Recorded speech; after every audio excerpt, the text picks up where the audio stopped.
It's noon here in Ventnor City, New Jersey, and our nation's capital, Washington, D.C. And this is news that you can use for Thursday, March 14th from CarEdge with your hosts, me, Ray, and, well, the kid that only owns one t-shirt, Zach. How are you today, handsome? Kind of saw that coming this morning, to be honest, because, I think I wore this shirt just the other day. That being said, Pops, we've got some really interesting news that we're going to cover today about General Motors. Before we do, Yes. I want to remind everyone, CarEdge.com, whether you're buying, selling, protecting, foruming, coaching, getting data, just check it out. That's our company. That's our website, CarEdge.com. We appreciate everyone that is a part of our community. Now, Dad, the big story today, the big story today. Yeah. Did you hear what is going on over at General Motors, Dad? They are Go ahead. through their OnStar program transmitting an incredible amount of data. This is broken by the New York Times, an incredible amount of data back to insurance companies. One of the driving factors, no pun intended, of increased insurance costs. Have you heard about this? I have not, and I think you could tell because, well, look at my headline today. Yeah. Oh my, holy. What did General Motors do? So here you go, gang. Wait, let me see before you dig into the article. Are you telling me that the OnStar system that General Motors for a short period of time, maybe still ongoing, charged extra for on every car and forced customers to take it whether they wanted it or not, at least for however long the trial period was, which I think was 3 years with what they were charging. They were gathering information about those who drove those cars that didn't ask for the OnStar, and then they were sharing that information with insurance companies. Is that what And it you're is. saying? It is one of the leading reasons why insurance rates have gone up so much. At least there's some theories. This Yeah. comes from the New York Times, Dad. So let's go through the high level points right here. A large amount of driver data from internet connected vehicles is being shared with the drivers' insurance companies, the New York Times reported this week. Some people don't realize that their driving habits are being monitored in a way that can affect their insurance premiums. OnStar's Smart Driver, one of GM's connected services, is known to share this data, but other automakers have similar programs. And the Times report specifically named a data broker, LexisNexis, that gathers such information for the auto insurance industry. We are having this conversation at the exact same time where car insurance rates have risen for the 26th straight month in a row. All right. So your driving habits in these connected cars. And actually, you know what? I wasn't going to bring it up now, but I'll bring it up now. This also comes on the heels of in Europe. Fortunately, it's only in Europe right now. But Audi is back to the subscribe to unlock car features game. I think, Dad, Yes. we've seen other automakers try this, BMW with heated seats, for example. It just feels a little dystopian this morning, if I'm being honest. You know, your driving habits are being monitored so that your insurance rates can be higher. We'll dig into that Audi story later, but you want to have access to certain features, you got to subscribe. Is this just some proof to the pudding of like someone come out with a not connected, not computer car and the masses will flock to it? Well, you know, it makes me think about my Mini, which has the BMW system of, they gather information. Are they sharing it with Geico and my insurance company? And if they are, why hasn't Geico lowered my insurance rates yet? Since they would know that I hardly ever drive the damn car. And when I drive it, I don't drive it more than 20 miles at any given time. So if they're collecting this information and they're using this information to raise rates on people, well, then perhaps General Motors should cover the increase in the person's insurance. Because if General Motors wasn't sharing that information with the insurance companies, that customer's insurance rates wouldn't go up. There's a huge profit driver here. There's a great comment that came through in the chat, which is by sharing you mean selling. Yes. Nothing is free. This is a huge profit driver. Do you remember, Dad? Stellantis came out last year, was it? I think it Yes. was last year, and they said that their connected services, subscription features, data collection, things like that, was it 30 billion in revenue, or like what the hell? They said some huge That number. was, yeah, that was what they were looking for, to increase their revenues by like 28 to 32 billion dollars, just based on subscriptions and software things. And if I may, I remember about a year ago, we were approached as a company if we wanted to share our data, Yeah, we um, were. and and um, and so they could target people for advertising.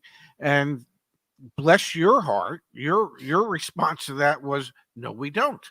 um, we have built a trust with our audience and with our Yeah. community, and we didn't want to violate that trust by selling off the data that we have. That, you know, these firms can dig into stuff beyond comprehension, so that they can really target specific ads to specific people. It's crazy stuff.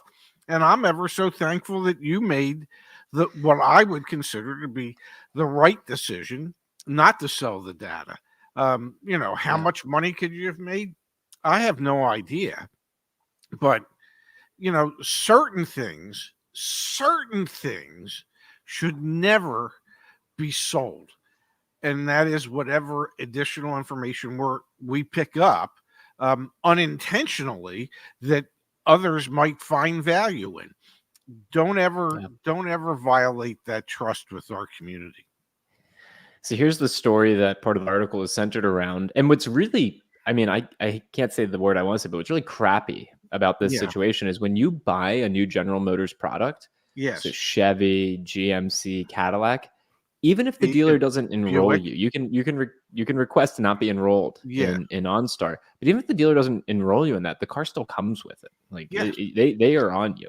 And you can see here, the Times detailed how in 2022, the driver of a leased Chevy Bolt EV only discovered that his driving habits were shared with his insurer after his rates reportedly increased by 21%. 21% year over year, which, yes, insurance rates are going up in general, but Yes.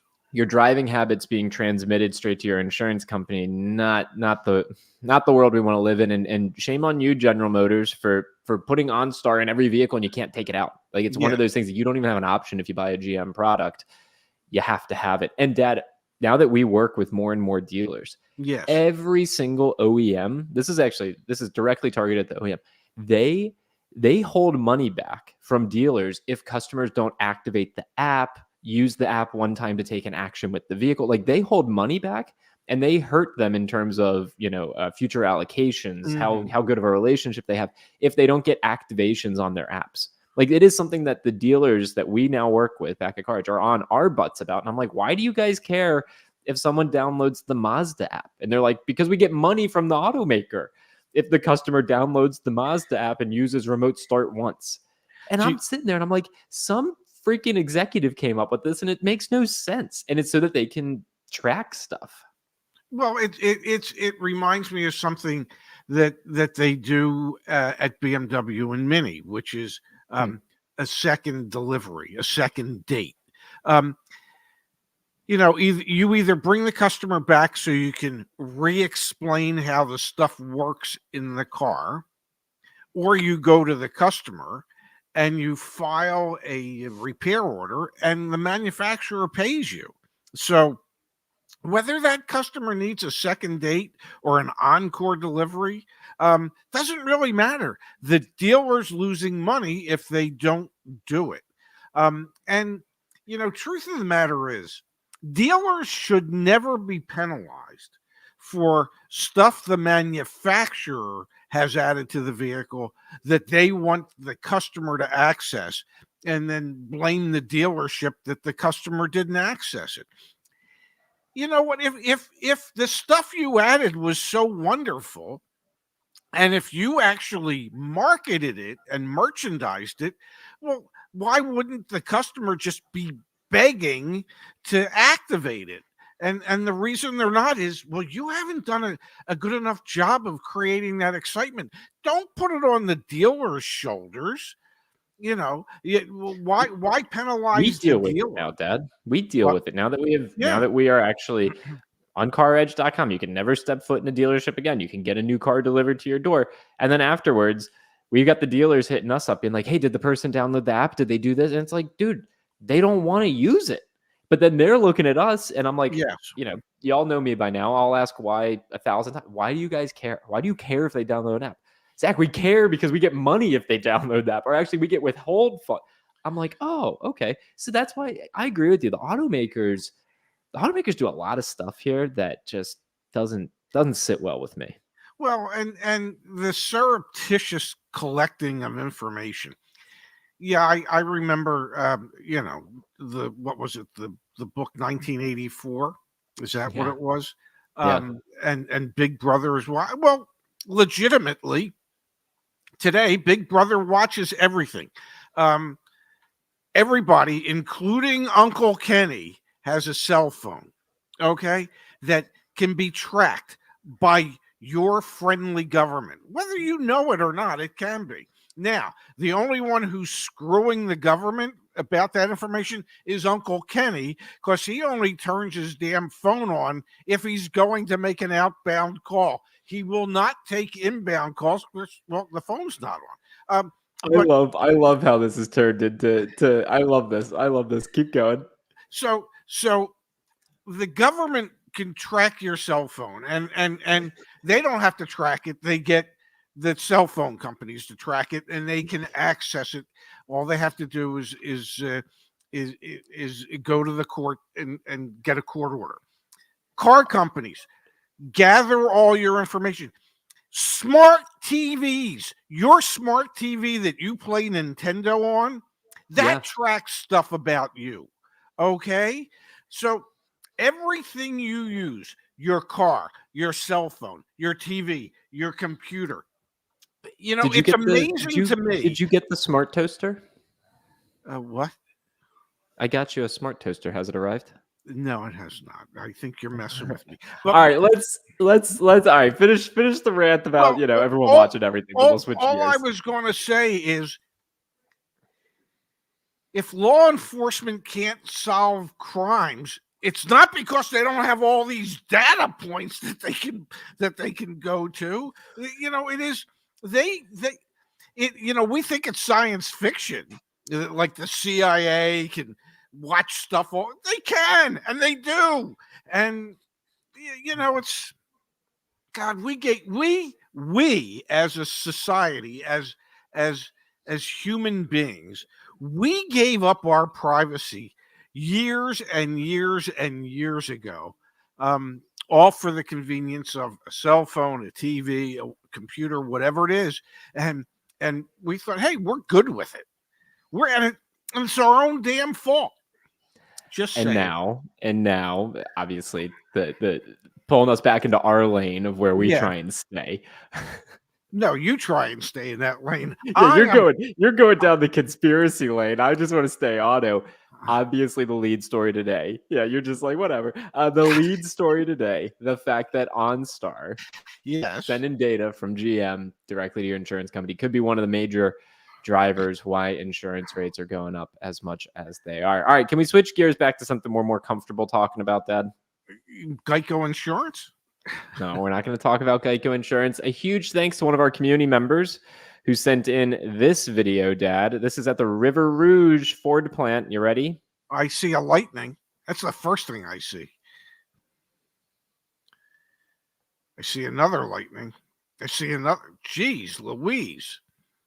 There's a metric poop ton of lightnings. And that comes on the heels, Dad, of we just got updated inventory data from the most recent month. A few anomalies, a few things I want to call out here. Ford cars, so this is the Yes. Mustang. Well, They do got over make 100 cars? days supply. Yeah. So I found that to be interesting. Obviously, and for those of you that listen to the podcast, we just looked at a video of a bunch, hundreds of Ford F-150 Lightnings sitting at Ford's Rouge plant. Look at the Mach-E, Dad. Look at that. The days supply, supposedly, for the Mustang Mach-E went from 413 last month to 172 this month. How the heck did they do it? I don't know. How did they do that? They must have sold to who, I don't know, but they must have sold an inordinately large number of vehicles of Mach-E's to all the people out there clamoring for a Mach-E that doesn't qualify for the $7,500 federal tax credit. You know what I'm actually interested in? How do you I didn't do do this that? beforehand, so give me a second, guys. I'll try and do it now. They said there were 20,100 Mach-E's for sale. I Yeah. wonder if they just didn't ship any more to dealers. Well, can you go back to the month before? What do you think I'm doing in another tab right now? Well, I have, you're in our nation's capital. You could be fending off rats for all I know. I thought you were going to get the conspiracy theory route there again. All right, give me 1 second here. No, I went the rat route. The rat route. All right, give me 1 second. I'm pulling up last month's. Oh, come on, computer. Come on. Share this tab instead. Let's see. It's loading. There you go. So 21,400 Ford Mustang Mach-E's in dealer inventory last month. And that was a 413-day supply, and now they have 1,000 less. And suddenly, by having gotten rid of 1,000, the day supply dropped from 413 to 172. That Sonny boy, that math don't seem to math, does it? I don't think it maths, man. So we've got Ford, obviously we've got some video proof and then some funky numbers here. Ford inventory levels supposedly getting better, down from a 77 days supply to a 63 days supply. Let's keep going through here, Dad. We've got from Acura days supply from a 77 to a 71. So wait. Acura sales are off. Acura sales are down the first 2 months of the year. So, which would lead me to believe that there's more inventory than there had been, and there's less interest in that inventory. So how does the inventory perhaps go up a little bit because sales have gone down, but yet the day supply, instead of going up, goes down? Here we go again. Conspiracy theories. There's one right there. I do wonder, Dad, because Ron's here saying, doesn't sales volume determine days supply? So days supply is an industry metric for how long it would take. Yeah. Actually, let's read the definition on the sheet here. Yeah, it's at the bottom of that sheet, isn't it? Yeah, let me move this comment really quickly. Okay. Days supply, number of days needed to sell all vehicles in inventory based on the previous month's daily selling rate. So so maybe that makes sense. Maybe the reason the Mach-E was so high is because the previous month's selling rate was so low. That's what it has to be. That would have been. There must have been no Mach-E's sold in January, which kind of makes sense because that's when it lost the federal tax credit. Yeah. So are you suggesting for a moment that it loses a $7,500 tax credit in January, so people don't buy it, but in February people go, I don't need that $7,500. Let me just. Ford lowered the prices. Remember, they lowered the prices. They came out with that was in February, right? They lowered the MSRPs in February. Yes. I'm just saying, man. Maybe there's some truth, but yeah, these numbers are a little bit wacky. Honda's days supply, there we go. Went up, and their sales have increased dramatically in the first 2 months of the year. Honda days supply has stayed about the same. Okay. Kia has gone down 2 days supply. Look at Mazda, 48, 49 days supply. Yeah. Subaru inventory continues to grow, a 38 days supply at Subaru. Toyota, a 31 days supply. Volvo, a 54 days supply. Pretty much everyone on here, though, Dad, their days supply has gone down, which doesn't make a lot of sense, to be honest. No, but inventory is going up. So that would make you think that if inventory is going up and day supplies are going down, that sales have to be going up. And we know that in the month of February, the retail side of sales were somewhat stagnant. It was the fleet side of sales that is what promoted any growth that they saw in the industry. So I guess if you've suddenly become a big fleet seller, then yeah, I guess your day supply goes down. Yeah, that's got to be the only thing that could be really driving some of what we're seeing here. Let's do a live example. Before we do, we'll go here Yes, to Angel Enriquez. Thank you, Angel. I'm trying to purchase a 2024 Toyota Prius LE in the Los Angeles area. I have the money to pay in full. I don't want to make payments. Any advice or help is appreciated. The yeah, new Prius is very hard to come by. probably Very hard to shop come by. outside of the LA area. And in some of the surrounding states, they might not want to sell it to you because they're hard to come by. And so if I was, say, a Toyota dealer in Arizona and you were in LA and you wanted to buy my Prius LE, and I would know I would never have you as a service customer, I wouldn't be remotely interested in actually selling it to you. I would rather sell it to someone local. So it's going to be difficult. You are in a part of the country that is more enamored with hybrids and EVs than any other part of the country, and so it's going to be difficult at best, I would think. Let's look. There are currently 2,000 new Toyota Prius for sale nationwide. I'm going to do under availability, exclude in transit.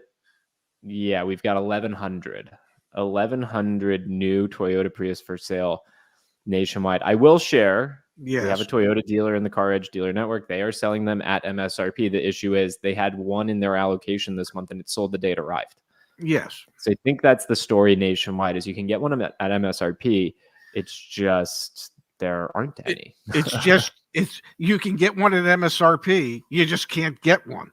But if you could get one, you could, that's like Glenn Bob's favorite saying, when I don't Bob was have, a former salesperson you worked with. When I don't have pork chops, they're $3.99 a pound. When I do have them, they're $5.99 a pound. So yeah, you can get one if you can get one. Yeah, and it's going to be hard. It's just, I think that's like one of the reasons why your cousin Jed ended up with a Subaru instead of a Prius, because you couldn't get one. And that's the issue. Spoke to Jed yesterday. Super happy with his Subaru. All right, let's do another live example, Dad, to demonstrate, hey, maybe the data, maybe this data is correct, right? Okay. Like we were looking at some of the inventory data. This is back in February. We have the inventory data now from March. So let's take a peek. So let's look at, we'll pick on Ford for a moment, the Mustang. They say there's 16,800 for sale nationwide, 102 days supply. Let's put our website to the test really quickly. Ford Mustang, not the Mach-E. And we're looking at new ones and we're excluding in transit. Okay, so we're pretty close. Let's include in transit. Okay, so we're pretty doggone close. We're not quite. We're 1,000 off from where Ford is. I know there are some dealers that have explicitly asked us to remove their inventory from CarEdge.com. They don't like customers evidently having access to all sorts of market insights. So let's do a little look here. We're in North Carolina. Yes.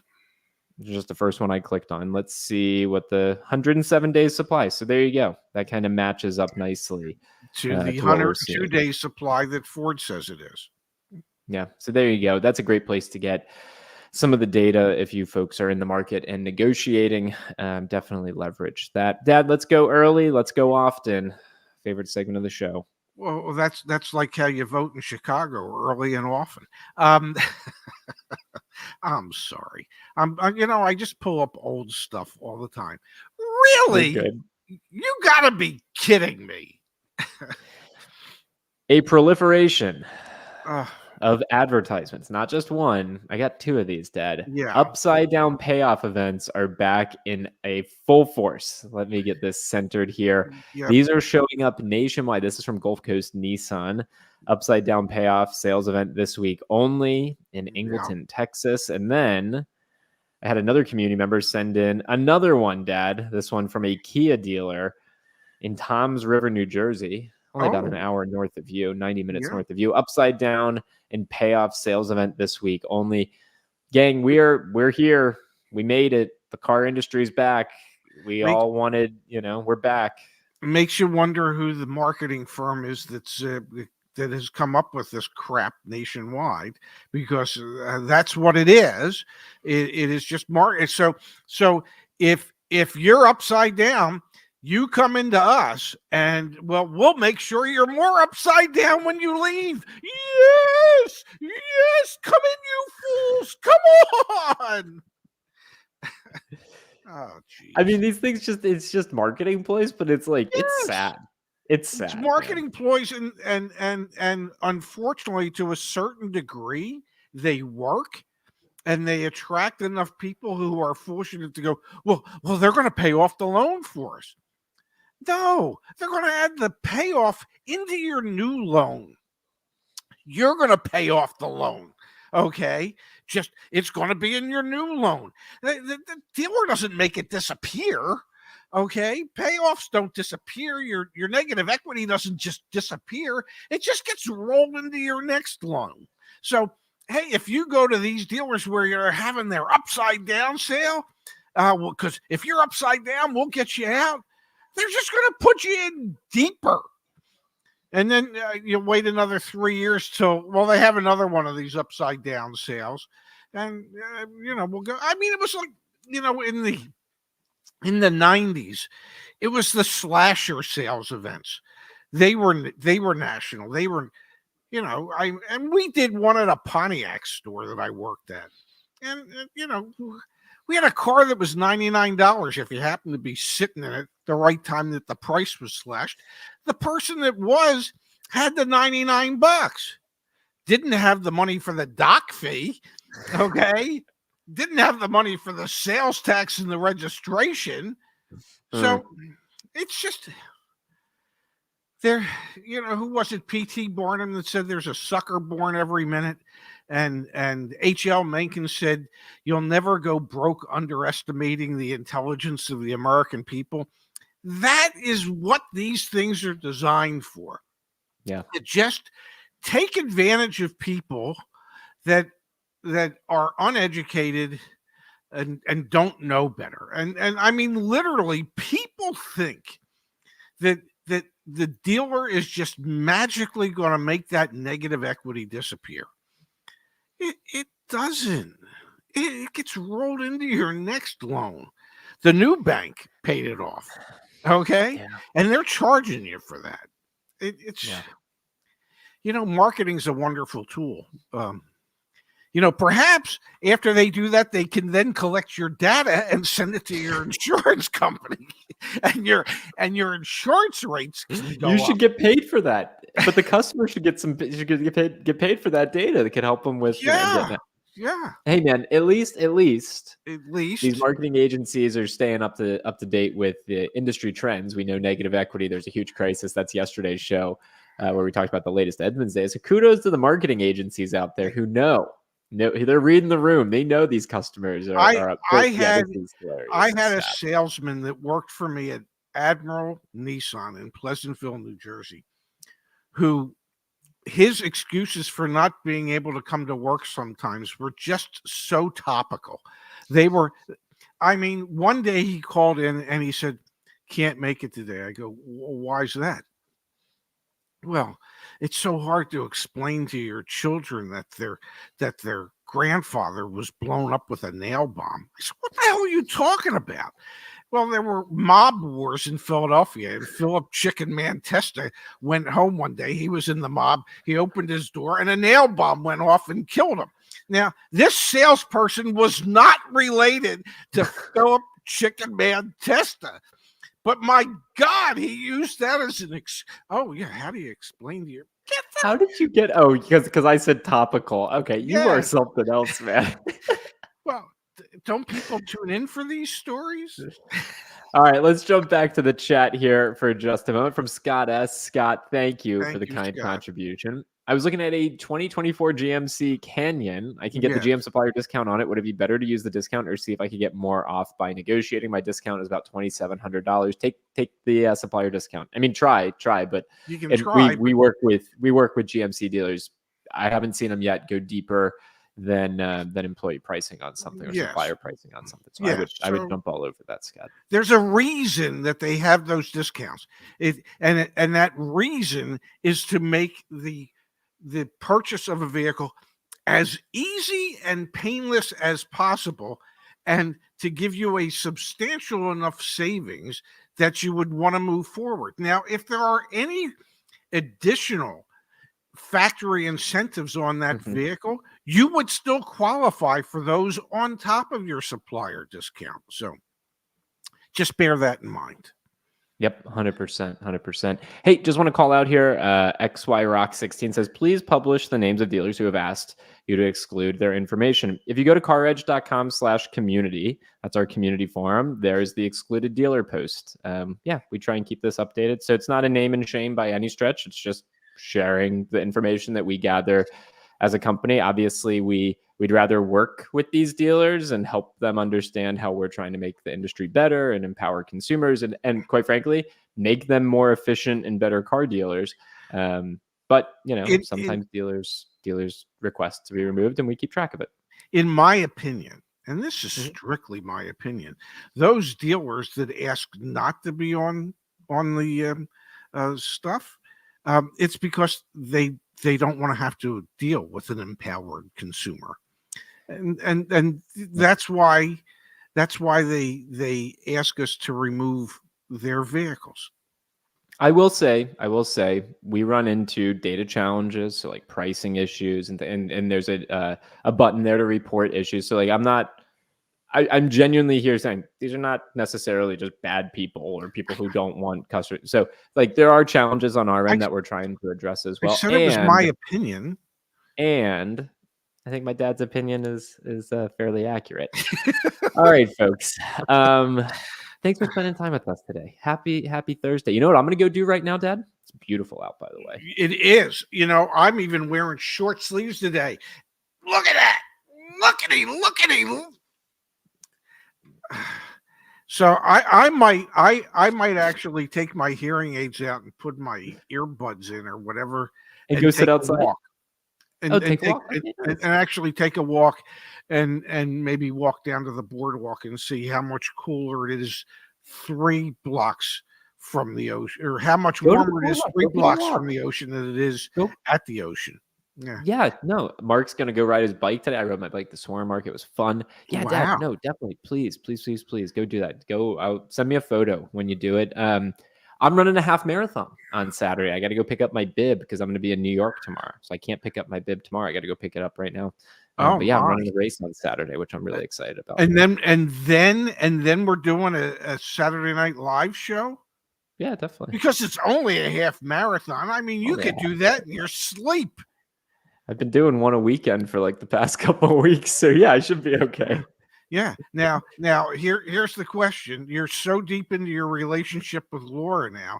Is it like to the point where it's like, hey, have a nice run. I'll see you when you get home. I think she's going to cheer me on, which I'm really very appreciative of. I think she'll be out there cheering me on. Fingers crossed. Okay. And if she's not? I'll still finish the race. Okay. Just curious. Yeah, well, it's the Rock and Roll Half Marathon here in Washington, D.C. If anyone is in the area and also running, come say hi. And hopefully you have a good race as well. Dad, I love you. I love you too. You'll be in New York tomorrow, but we're doing a show? Tentatively, yeah, that's the plan. If anything comes up, I'll text you first thing in the morning. But yeah, that's the plan. What time's your train tomorrow? I'm actually training up tonight. I leave at 6:30 tonight. Yep. Okay, well then you'll be able to do the show. Well, we should be good. Yeah, we should be good. Okay. Well, say hi to all the boys and girls up in New York that you'll be meeting with tomorrow. Say hi to them for me, please. Will do, Dad. All right, thank you, everyone. I'm gonna literally go book get your bib. Yeah. Okay. See you, everyone. I love you, handsome. Talk to you later. I love you too, Dad. Bye.